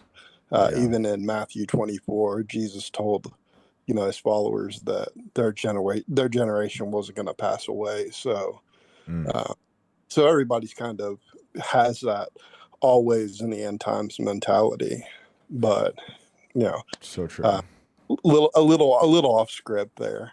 I love it. I guess my call to today would be kind of in reference to the first caller, the truck driver that saw something strange. Yeah. I had a similar experience. Shane, I think you and I kind of share a similar belief about there being a seen and unseen realm, and there being like a thin veil that separates the two. And I think that sometimes we as people can do things to, thin that veil out a little bit more, and invite things from the other side in. And that could be anything from, psychedelics to, studying different things. And that was my case. Is I was dabbling around in some studies of some entities that I probably shouldn't have, or if I was at least doing that, I probably should have did a little bit better job at protecting myself. Right. But my family, my wife and kids and mother-in-law had kind of went away for the weekend, and that does not sound like something I wanted to do. So I'd stay home with the dog. He's much cooler than my mother-in-law. And we were just sleeping and heard this loud crash, So, me being the fine Southern gentleman that I am, I grabbed my firearm and cleared the house, and there was nothing, out of place or going on, nothing to explain that crash. So, I went back to bed and kind of woke up and looked like directly in front of me and about 10 feet away. And I live like in a standard kind of ranch type house where, the ceilings are about 8.5 foot tall. And there was a dark figure, red eyes, about 10 feet away. And I got the feeling, obviously, that it was malevolent. And I also got the feeling that it couldn't come closer to me. So it was about 10 feet away. And this was all in the span of about 15 to 30 seconds. So immediately I invoked the name of Jesus Christ, told the entity that he had no power here, he wasn't welcome. And it was gone. There was, a sense of peace. And there's no explanation that I can think of in the materialist world that we live in for that preternatural, supernatural type of event to happen. Yeah. Why did you feel like, what was it like when you felt like it couldn't get closer? Was there like an actual sensation between you, like in the air, or it was like a mental thing that you just felt like you knew? No, so about 10 feet away from where my bed sits um, is the primary bathroom, and it was all the way up against the vanity, like the double vanity. Mm-hmm. Like it was pressed up against it, like it couldn't come any closer. So like I felt a barrier kind of between Okay. us. Wow. But at the same time I'm looking at it and it's not making any movements other than kind of wiggling back and forth, like turning around to where I could see its eyes and then kind of turning back around. And then, of course, there's a mirror behind it. I didn't see it in the mirror. Mm-hmm. And the only light was, the light from my phone, and then a little bit of light that was coming in through the window from the cul-de-sac behind us. But I could feel just the malevolence, and I could feel that it was, there to send a message, and I had the message to send right back to it. Yeah. So Did you get any weird smells or any like weird temperature shift? yeah, you would be the one to ask that. The temperature was a little bit colder, and of course there was that sulfur odor that kind of accompanies those sorts of events, Things from hell. like the guy that was talking about the NDE. If you talk Yeah. to like people that are around people when they pass, they'll tell Yeah. you, well, if it was a peaceful passing, there'll be like a nice smell, and then if it was not a peaceful passing, there'll be that sulfuric smell. So there was that smell, but it was far away. It wasn't like overpowering, but it was definitely there, and it did linger for a little while. And when you said the Lord's name, how quickly did it disappear? Oh, immediately. And it was like it evaporated, or like how did it disappear? It was just not there anymore. Just not It there wasn't. anymore. It wasn't like it dissolved into anything. It was just, like kind of like the vampire rule. You have to invite the vampire in. Mm-hmm. So in some way, something that I did or read, invited this entity to attach itself to me, and then, immediately after that, I went through the Lord's Prayer. I went and read, Ephesians 6, and um, was able to cleanse. Was able to get a minister of mine on the phone immediately. We prayed. There was some deliverance, but just immediately gone. Well, thank God for that. Anything else after that? Did you ever experience it again?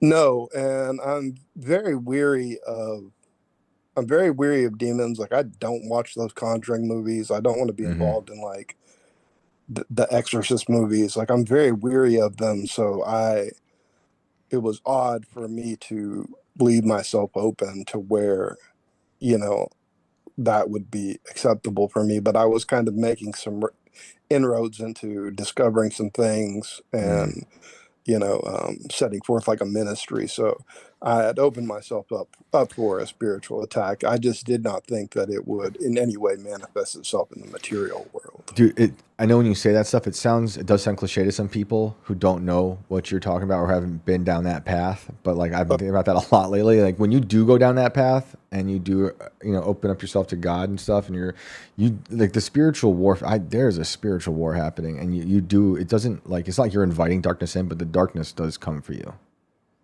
Yeah. I meant to try to keep this as normy as possible. I didn't. Oh, it's all right. It's 11:34 at night. Want to go full schizo, like I'm not going So we're to here. The witching hour approaches, my Please, man. you have my full permission to go full schizo.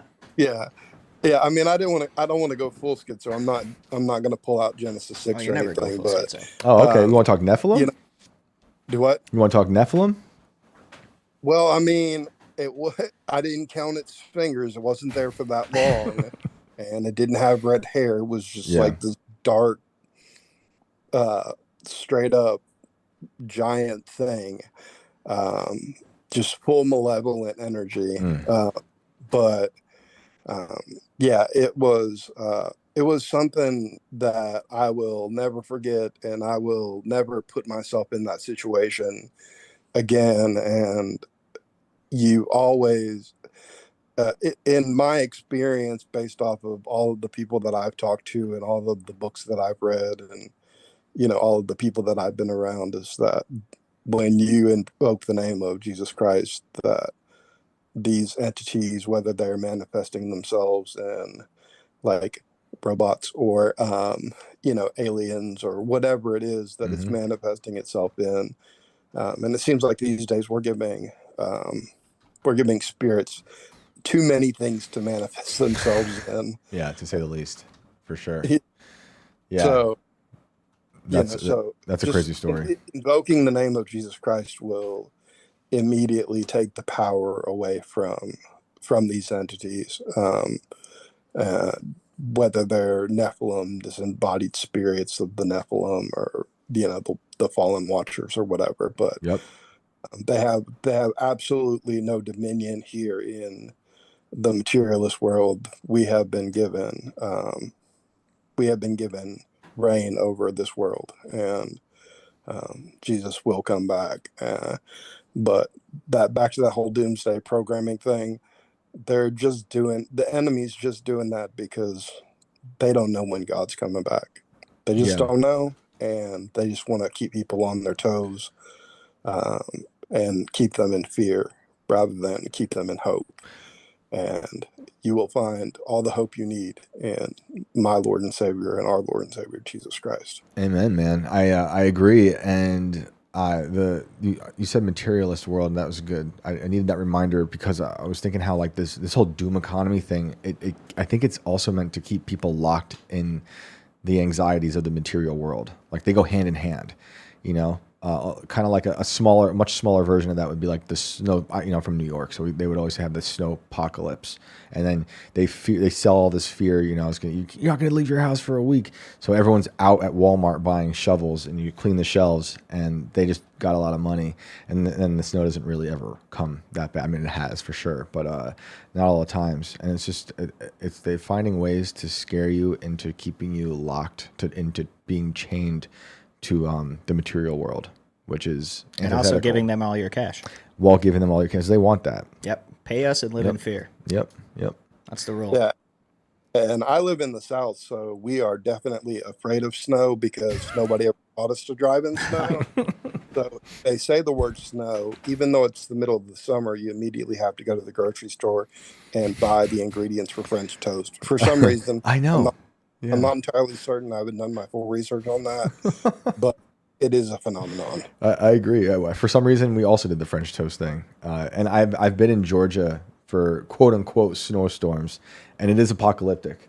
They're not getting a lot of snow, but it feels like the apocalypse is coming. I'm like, man, Oh, everything shuts down. It's amazing. A centimeter of snow happens in the South, and everything shuts down. And we're up in Chicago in 4 or 5 feet of snow, trying to walk to school because they refuse to close school for the day. That's how I And you're grew just wondering what did we do to deserve to have to go through this up here? suffering. It's terrible. Well, thank you so much for calling in. That was great. I appreciate you sharing that story with us.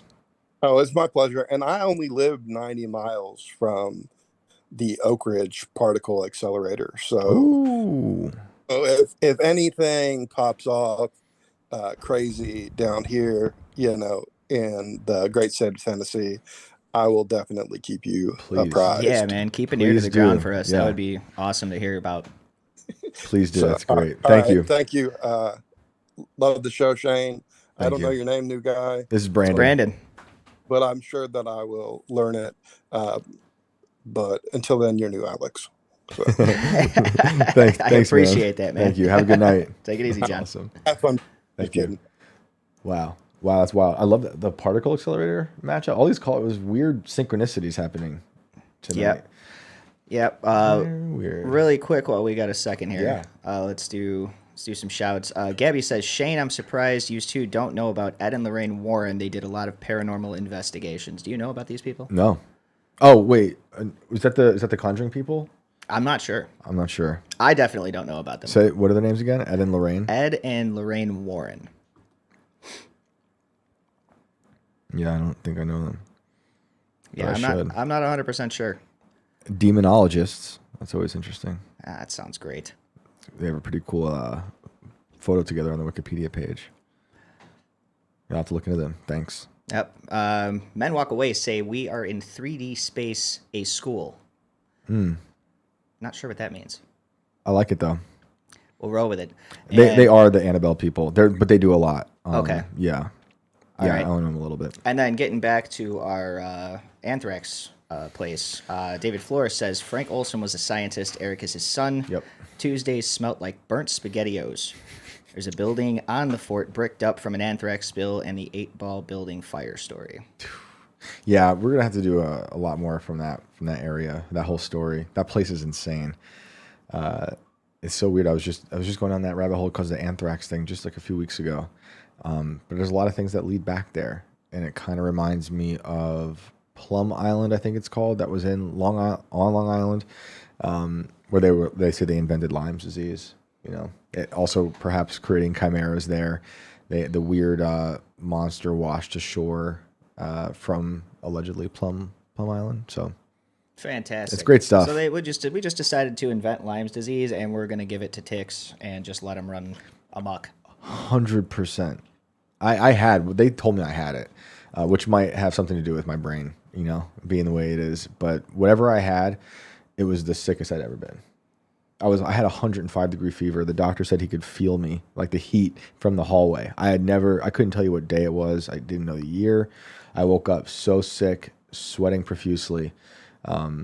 This was like about 7 years ago. Or Do you have any giant ring-like rashes anywhere in your body? I didn't, but I have a lot of tattoos, so it's very easy that I missed it. They say that's the most indicative. I know, of, and I've always been paranoid about the ticks because these damn bioweapons. And I growing up in the woods, you know, but I didn't have anything on me around that time. But I just there was something telling me like this feels like how they say Lyme's is. I'd never been so sore. It was disgusting. So they got me. It's terrible. They got me. Well, quick shout out to everybody hanging out on Rumble and YouTube. If you guys want to call in, we got a little bit of time left. Just look for the pinned links up at the top of the chats. Click it, jump into Zoom land, and we'll see if we can get to you before we close the show out tonight. Definitely. The other thing I want to say about the oarfish real quick is that on the scientists' side of it, they say the oarfish emerges for Doomsday because they're so low to the seafloor that they're picking up on something before it happens, like an earthquake or a tsunami. So that was kind of like the scientific side of the oarfish being a harbinger of doom. So like it knows something's coming because it's already experienced it and decides it's going to emerge as a sign that, hey, you're all screwed. That'd be death is awesome imminent. if it's like, oh, it's time for me to do my job, or it's like we got to leave. I think what they're saying is like it's got to just bounce. We got to get out of here because it doesn't feel right. Like when birds fly away from a coming storm. In Lord of the Rings, when they light the beacons, they're like, the beacons are lit, and everybody's that's been sitting there for 15 years by themselves on a mountain is finally excited that they've got to light the fire. Yeah, exactly. That's the oarfish. You nailed it. That's it. Oh, I love it. Yeah, I'd love to see one in person. Hopefully not, you know. In a zoo. I feel like it shouldn't be in a zoo because that's going to make the Doomsday happen. Yeah, I think I'm good with never seeing this thing physically in person. You don't think so? Nah, I mean, you know, it'd be easier to debunk the theory that it's fake, you know. True. And, hey, I mean, if you even can if I actually see it, physically see it, touch it, you know, anything like that. But you even don't. if I see it, I don't know. Is it like the Annabelle doll? You don't want to touch it, or you bring on imminent apocalypse. Yeah. Danger! Do not touch this Man. giant fish. Yeah, there's a lot of weird stuff in the ocean. That's why, like, I would love to be able to hear more about the UFO stuff that they're saying is underwater, whatever that means. You know, those congressional hearings where they talk about, I'm like, what are they doing? Is it what is Lockheed Martin doing below the water, or what other civilization? What is James Cameron doing below the water? That's is a what great I want point to know. too. That is a great point. What is he doing? He's Dude's up definitely to some built stuff, man. Yeah, he takes all his time off. He's got all this money. He's building something. He loves the submarines. He probably visits another civilization. We just don't know about it. He's probably got his own room on the Titanic, and he just goes in there and sleeps sometimes. Some kind of crazy pressurized suit. Oh, we got a follow-up here. Men Walk Away came back and said 3D space is a school we reincarnate into to learn to love. Okay. Yep. I've heard people talk Thank about you this for kind of theory. clarifying. Yeah. Yeah. We're definitely doing a lot of learning here. Well, some of us are. I definitely am. This is all new to me. There's a lot of people who are not doing learning here. And it's a shame because there's so much beauty and crazy stuff to learn about on this wild planet. But do you have any other callers or? Right now we're empty. All right, sick. Like, subscribe, all that stuff. And like I said, we got about another 15, 20 minutes or so. If anybody wants to jump in queue, just click the link at the top of the chat. We'll try to take a call. Otherwise, let's see. We got a couple other things I think we can get into here. We didn't do to follow up. A good segue from the war comment I forgot to do is that 3 city killing asteroids, just to add more to the doom economy. Yeah, which there's actually a pretty weird video on this one that I checked out about this crazy black ring in the sky that I thought we could expound on too a little bit. Right. Yeah, this is... Guys, if you've been paying attention, we'll get to the black ring in a second because this is not the first time this has happened either. Asteroids are back. It has been a killer year for killer asteroids. When USAID was doing all those cuts and they were hitting up NASA, every day it was like NASA was saying there's a new asteroid coming for Earth. I'm like, this sounds like another PR campaign to me. So there's been a bunch, and we cycle through these types of stories a lot too over the years. But it's culminating now to there's 3 city killing asteroids that could strike Earth within weeks, which I'm assuming means when they do happen, it will happen within weeks, not like within weeks from now, generating 1 million times more energy than Hiroshima atomic bomb. And Hiroshima, if I'm not mistaken, had the force of, was it 10,000 tons of TNT? I'm not sure. Was it 1,000? I think it was 10,000, I but want to say. That landscape got Don't quote decimated me. real bad. Yeah, Whatever happened out there got messed up. My grandfather was a hearse driver. Right. His brother was there right after with the Navy. Following? And so he was cleaning up like the mess and like just cleaning out the land and making it's a sure. terrible place to be. Yeah, and he took photos of everything. So in the family somewhere, I've seen him. He has photos of like this just totally mutilated landscape. Oh, it's nuts. Totally insane. There's people walking around in it with their oxen and stuff. But that guy came back. That'd be my great uncle, I guess. His brother came back totally deranged from the war. Yeah, I can imagine. You see some stuff. Really, yeah. He left the family. He just like totally bounced. But yeah. Let's read a little bit of this article if you want to go down just a bit. Yep. And I don't want to forget about that black ring too. Venus is concealing at least 3 city killer asteroids that could strike Earth in weeks without warning. Without warning people. Is this not a warning? This is Neil deGrasse Tyson's going to be doing some TikToks about these things before they hit. That's what he does. And like him and Mr. Rogers, or not Mr. Rogers, Bill Nye. Science guy. What a loss we have with Bill Nye. Anyway, potentially wreaking havoc upon our planet before we can react. Doom economy, people. That was a reaction. I reacted. You just debunked that. That was a total reaction. We've had so many reactions to this. There's no way this is going to happen without a reaction. Man. 20 co-orbital asteroids, space rocks in the orbit of 2 celestial bodies, that is, of Venus, are currently known. The authors warned in the apocalypse. A rockalyptic study. A rockalyptic. I hate these people. I saw what they did there. I already don't like these people at all. 100% saw what they did there. Oh man, this is like it's going to be an opera now. This is going to be like a musical they're going to do about this. The international research team led by Valerio. Is that Valerio? Valerio Caruba. That sounds like someone who's yeah, I don't know. He sounds like a drug lord. It's Sao Paulo. He is in Brazil, yeah. And they do know about rocks. Wrote that at least 3 of the asteroids, 2020 SB, and then a bunch of numbers, that circle the sun in tandem with our twin planet have unstable orbits that take them dangerously close to Earth. So I don't know about all this, but they have been summoning like this fear ritual in the sky for like it's accelerated in the past 2 years. You will remember a year ago, the solar eclipse happening. And for those who've been watching the show for a minute, Brandon, I don't know if you were here when we told this story with Alex. Our first meeting, like official meeting for Inverted World for this studio, happened on the day of the solar eclipse. That was also the day that NASA fired rockets up towards the solar eclipse for their Apophis program, which is the god of chaos. I think I was actually in Kansas City watching in a field because that was where the center was. So you were supposed to see the full eclipse. So we drove to this spot. How was it? It was pretty intense. Yeah, it wasn't intense here, but it got dim. I have terrible pictures somewhere that I have to find, but we just basically took like those eyeglass things and ripped them off and put them over our cameras on our iPhones, and we were just trying to clip it.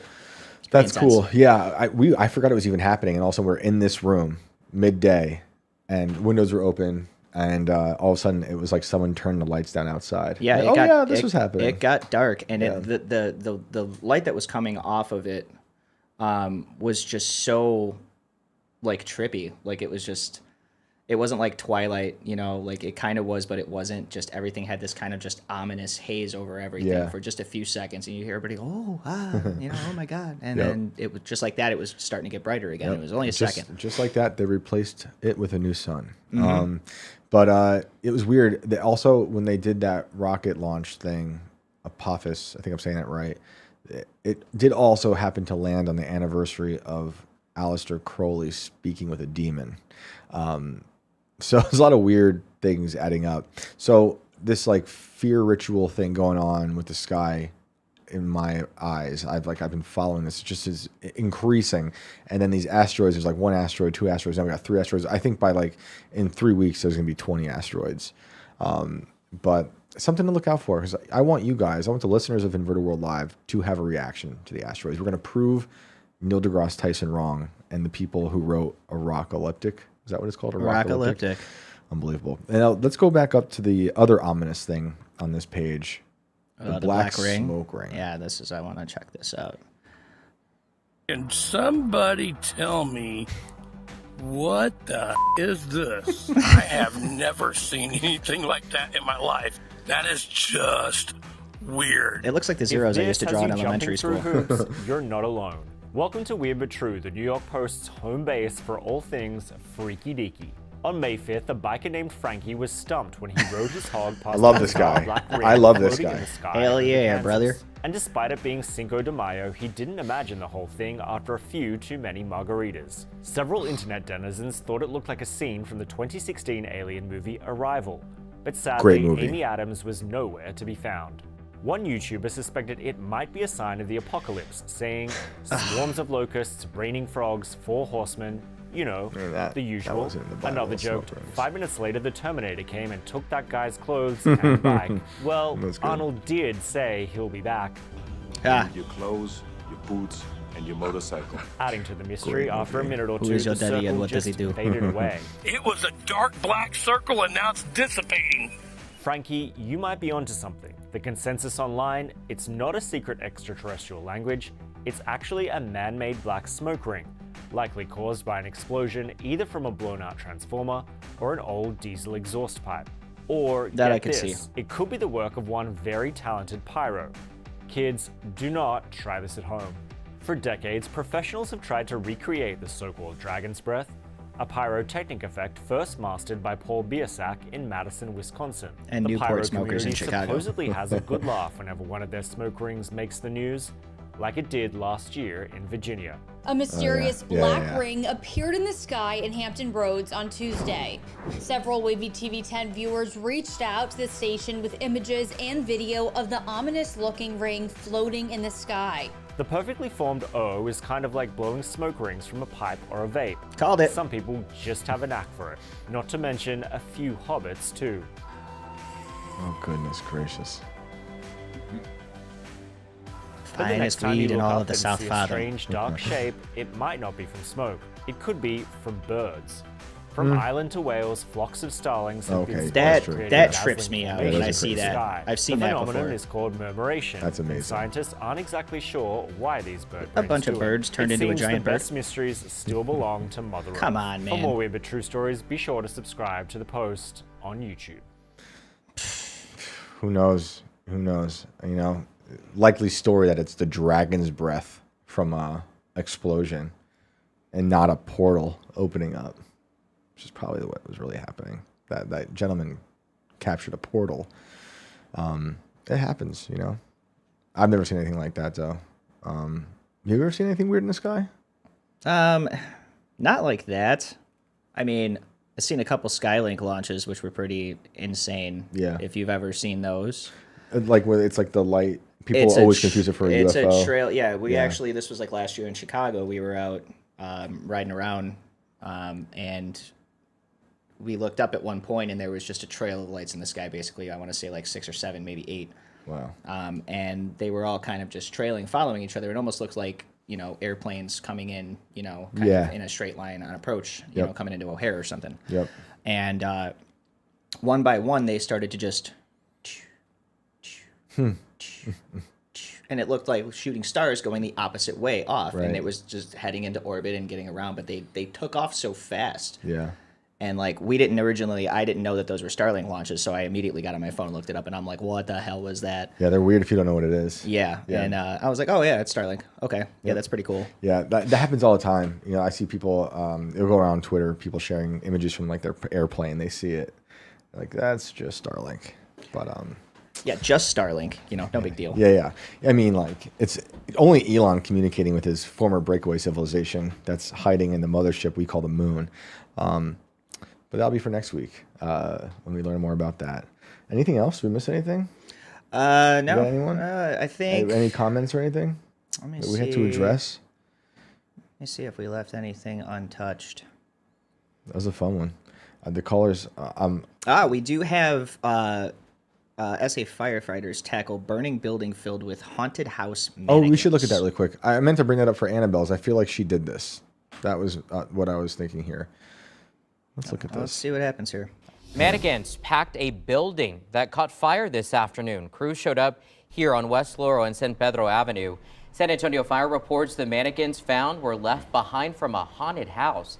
At first, crews thought someone was inside the building, but they didn't find anyone. It's terrifying. A battalion chief says at one point the fire was really bad because Let 'em there was burn. a large amount of trash Look at in that. those That's Look at that. terrifying. Pause. SAFD Go back to reporting that. we gotta go back to that. This is just yesterday, guys. And, you know, Annabelle is now only in custody again today. Nice. Look at that image. Get rid of this here. There's so much to the backstory of this that I would really like to know. Yeah, Why they're there. If I kick down a door with a hose and I see that, I'm spraying that first. Oh, yeah. Even if it's not on fire. That's scary. That's like Captain Jack Sparrow. Yeah, imagine that thing on fire as you open that old wooden barn door. Even not on fire, I'm not good with Yeah, that. I'm true. completely okay with never seeing True. that when I open a door. It has like a skeleton hand too. Is there something like her hand? Is she like clutching her I can't tell if hair? that's holding its face or if that's its hair. Or was it a real person? Because it looks like a encased? giant wig kind of surrounding. Yeah. Yeah, it's like the person in the background from the video yesterday. That weird wig person from the John. and Oh Mendes? yeah, we thought it was this CIA imposter. Now everyone I saw in my day-to-day like routine today, I was like, that's a skin mask. That's a skin mask. Total skin job. And this is how paranoia develops. But Bigfoot sighting. Yeah. Back into the left. The clown. Yeah. Back into exactly. the left. Exactly. Well, yeah, thanks for bringing that up. I forgot all about these people, these poor souls that have been trapped in these haunted costumes, lit on fire. Like, was it an arsonist that was like, this place is possessed and I need to get rid of it? But he didn't do a good job. I wouldn't be surprised, honestly. Like, that seems like a legitimate reason for arson for me. Is like, oh, that thing is full of haunted mannequins. I'm getting rid of this building. This place must be destroyed. Yeah. Well, thank you all for joining us on another episode of Inverted World Live. You know where to find us. We'll be back tomorrow at 10 o'clock. Please call in. We love hearing from you. Thank you so much to our callers tonight. You guys were great. And you can find me online at all the fun places at Shane Cashman. And Brandon, what about you? You can find me at Brando Inverted on Instagram and on Twitter. As always, stay weird.